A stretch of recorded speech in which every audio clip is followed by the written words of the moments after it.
Thank you, everybody, for coming. We are extremely honored and delighted to have with us Sir Demis Hassabis, Fellow of the Royal Society, the most respected and admired leader in AI, and one of the most highly regarded scientists in the world. But much more importantly, he's an alumnus of Queens, an honorary fellow, and a fellow benefactor of this college. He's also this college's first Nobel Laureate. We are extremely proud of him.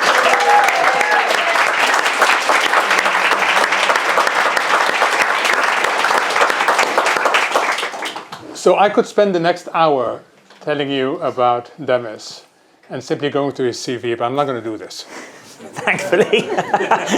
Instead, through questions about him, we're going to talk about Demis, the chess protege, Demis, the founder of DeepMind, Demis's work on AI and solving the long-standing protein folding problem, and then the Nobel Prize and what's ahead.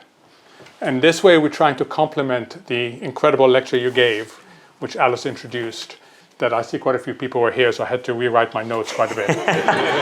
Okay, we're then going to open it up to your questions. So we are going to continue for about 35 minutes and then open it up to your questions.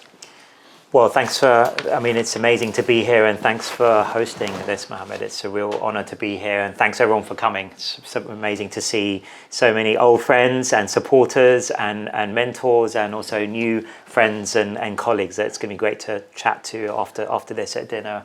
And it's amazing to have this in this amazing venue, in the long hall. You're the only one who could bring in the Vice Chancellor, Reid Hoffman, Stephen Fry. I mean, I can go on. It's a very distinguished, yes. And most importantly, Lord E12. Lord E12, of course, yes. So, and Dr. Walker. And Dr. Walker. We're going to come to Dr. Walker. I thought you were going to say Dr. Walker. Yes. So you've said from the very start that your quest in life is to solve AGI. Mm-hmm. People have an image of what tech is. Tech is in Silicon Valley, is not in London. Tech, when they're offered £1 million not to go to university, take the £1 million and don't go to university.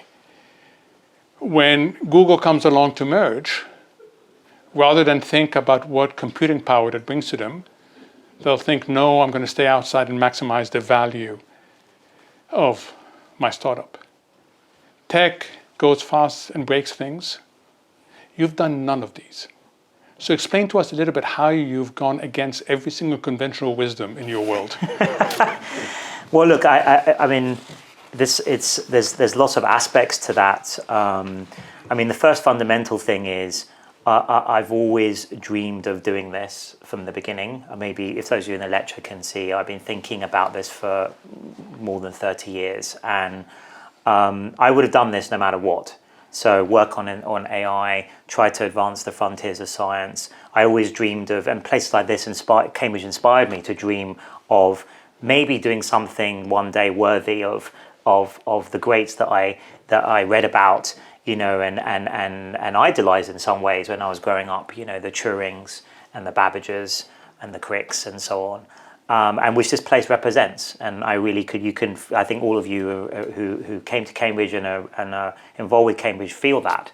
It's in the bones of the buildings, I feel, and the grounds. I really feel it that somehow the intellectual atmosphere over the 1,000 years that Cambridge has been here really matters.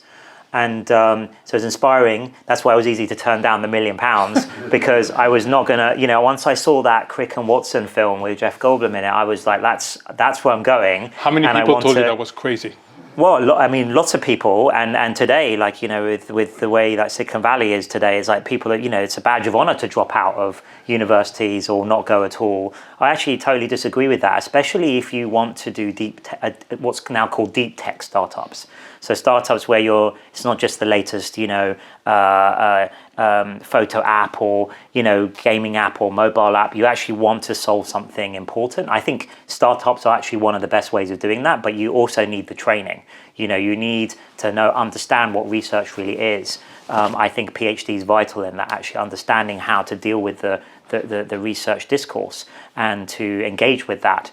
learn from it. You can overturn it, that's fine, but you also need to actually understand how the current systems work. So that was easy for me, and money. Money's like the least important thing for me. Of all the only important thing about money is it gives you free time and resources to do the things that you want to do. So it frees you up clearly.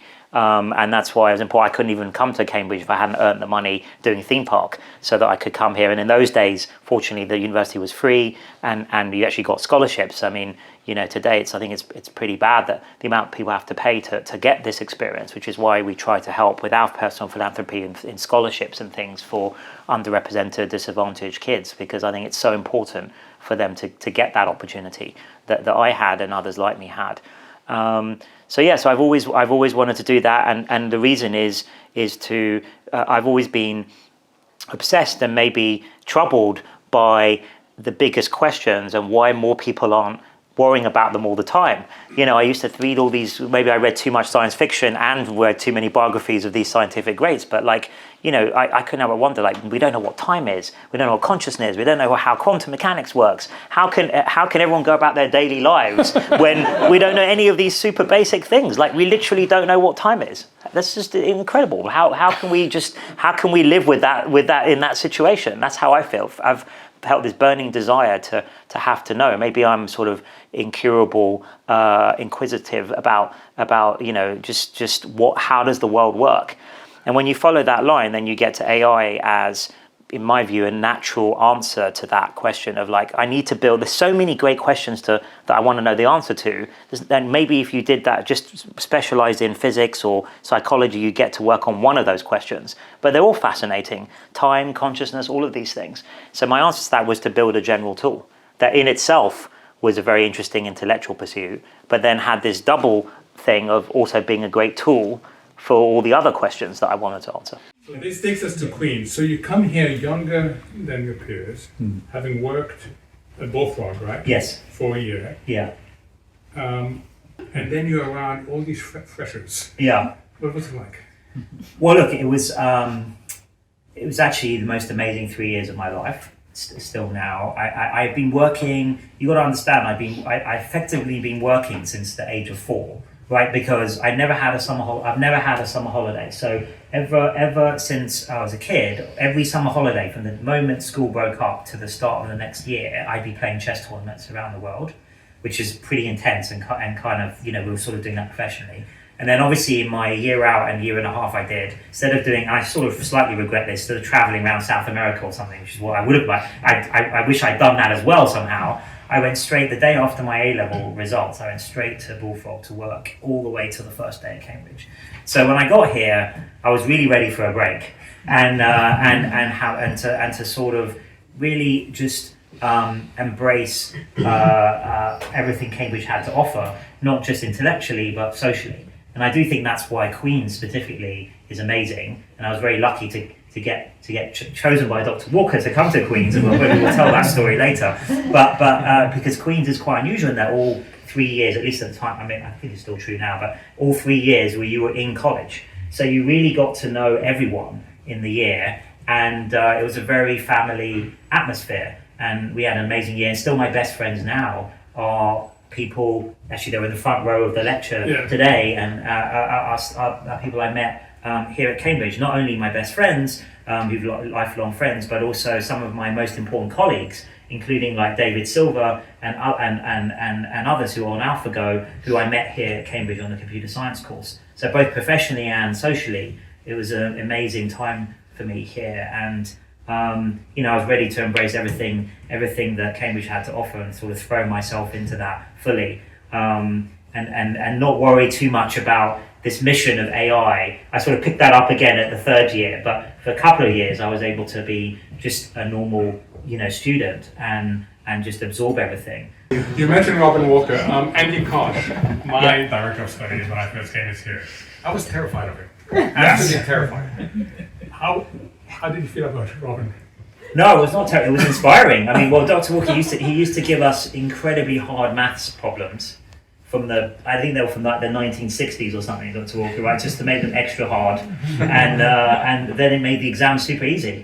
because they were just seemed way harder back in the 70s, and it was inspiring. Dr. Walker was just and the sky's the limit. You can try anything. It was amazing. But your body language changed across your arms. Oh. Well, I remember, you used to have your office in the old tower, right? So you come up the tower steps. I think that's part of the intimidation routine. And you had the room over the tower, didn't you? It's a beautiful room. We're on the cusp of probably, everything I ever dreamed about doing, using it to cure all diseases, help with climate, find new energy sources, find new physics. I think we're on the brink of all of that, the cusp of all of that. So that's amazing. But then, of course, it's a dual purpose technology. It's a general purpose technology. So that means, would-be bad actors can repurpose that same technology for harmful ends. And that's the real conundrum of how do you embrace the opportunities, allow things like open source AlphaFold for everyone to use, so that you enable all of the amazing work and these 2 million researchers that are doing incredible work, medical and biological research. How do you enable that kind of thing without also restricting access to the bad actors? And the bad actors could be individuals all the way to rogue nations. And so I've always felt the best way to do this is that as we got closer to AGI, sort of around now, maybe what I would be what I have advocated for is we create a kind of a CERN, like effort for AGI. There's lots of problems with CERN, but a kind of international research effort like that that could advance the last steps in a very careful, thoughtful way with a lot of research around the guardrails and the safety aspects of this to make sure that we keep control of these increasingly powerful systems, right? And then there's but then that's not enough. You also need something like a International Atomic Agency to monitor rogue projects, right? And make sure that is not kind of proliferation of bad users and harmful actors being access to these types of systems. And then finally, you need some kind of governance mechanism on top. Ideally, that will be some form of UN, but that doesn't seem very possible in today's geopolitics. So I call it like a technical UN, of like 200 of the wisest people in the world from different backgrounds, walks of life, and nations, representing different aspects of how. So assuming it's technically built correctly, how should it be used? That's an ethical and societal question, and not one that the technologists and scientists should be making on their own, right? They should be part of it, but it needs to be civil society, governments, social scientists, ideally philosophers. I think there's a great need for some great new philosophers. I wonder where they are. I hope they're being trained right now. Or those of you philosophers in the room, you should be. I think there's an opportunity for a new Kant or Wittgenstein to arrive and sort of map out where society should go from here, beyond the technology, because it's going to change everything. And I think it's underestimated. I think it's overestimated and overhyped in the short term what it's going to do. Various companies and startups are doing that for their own reasons. Also, the timelines, are not quite as short as some people say, but it's still soon, within the next decade. But I think the changes that are going to happen are underestimated still, even now, in say 10, 15 years time from now, after AGI gets built. Everything's going to change, and it could be I think it could be amazing, but it's going to be very different. And we need some really thoughtful, great new thinkers, I think, to kind of map that out to help us as a society navigate that. Including great new politicians and philosophers, and even as far as theologians potentially. So people will agree with you, and then a few people will say, Demis, slow down, because you're way ahead of all the other things that you've cited as desirable, and some people will say it's necessary. So what do you tell to people who say, just slow down, because you're going too fast? So look, I actually have some sympathy with that view, and in fact my original plan for this was it would be a scientific endeavor and stay a scientific endeavor for a very long time, this kind of CERN idea. And if I had, if I could wave a magic wand and create the ideal setup, it would be, everyone would be working on more narrow AI tools like AlphaFold, right, which are not general intelligences, but they use that same technology. And we would be doing a lot of very beneficial things like curing cancer and helping with new materials and some of the scientific stuff I do, while we are learning about what these general systems are, right? And then we would take that next step.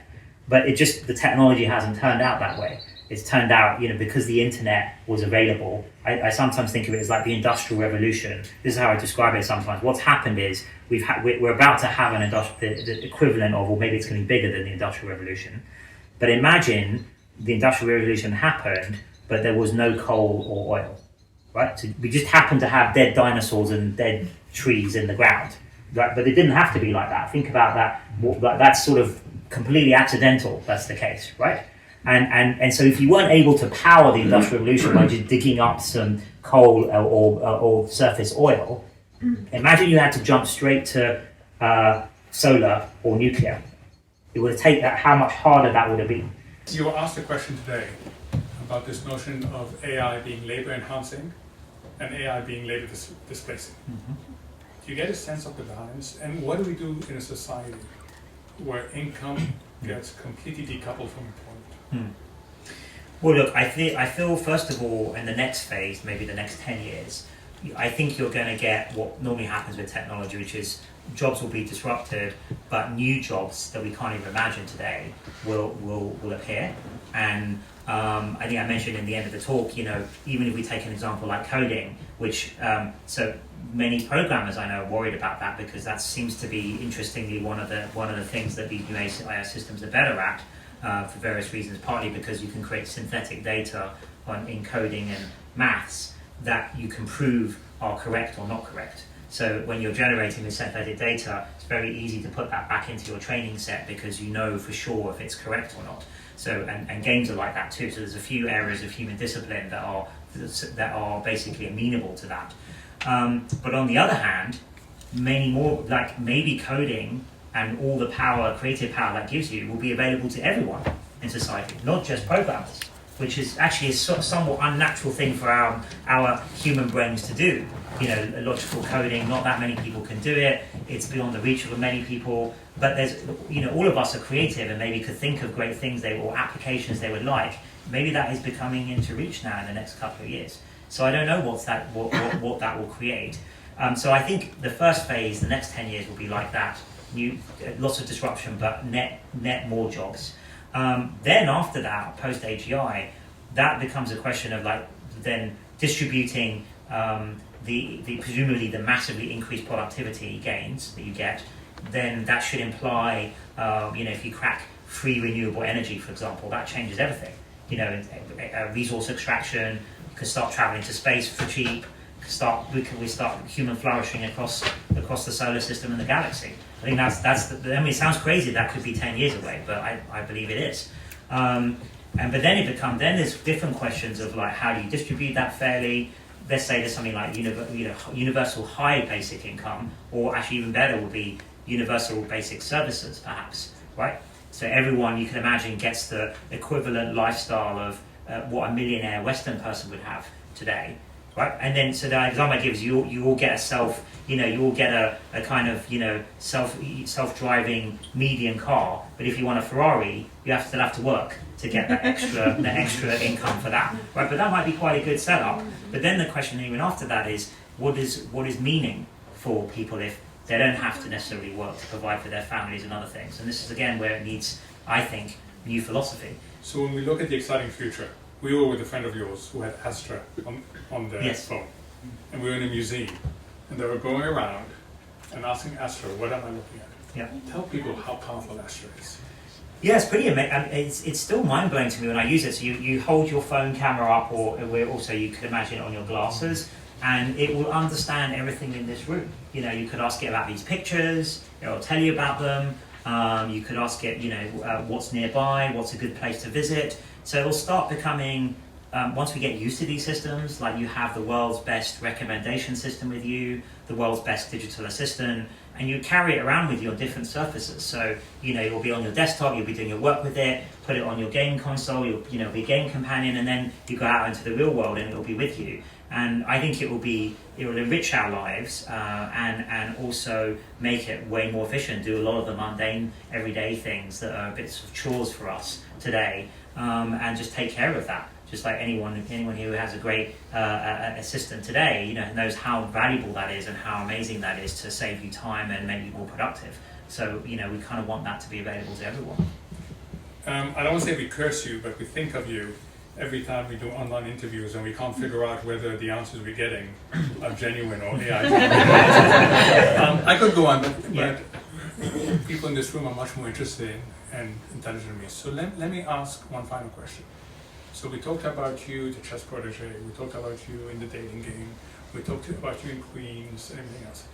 Let's talk about Demis the movie star. So there's a film coming out called The Thinking Game, which some of us had the incredible privilege to see in premiere. I cried, I laughed. It's really touching.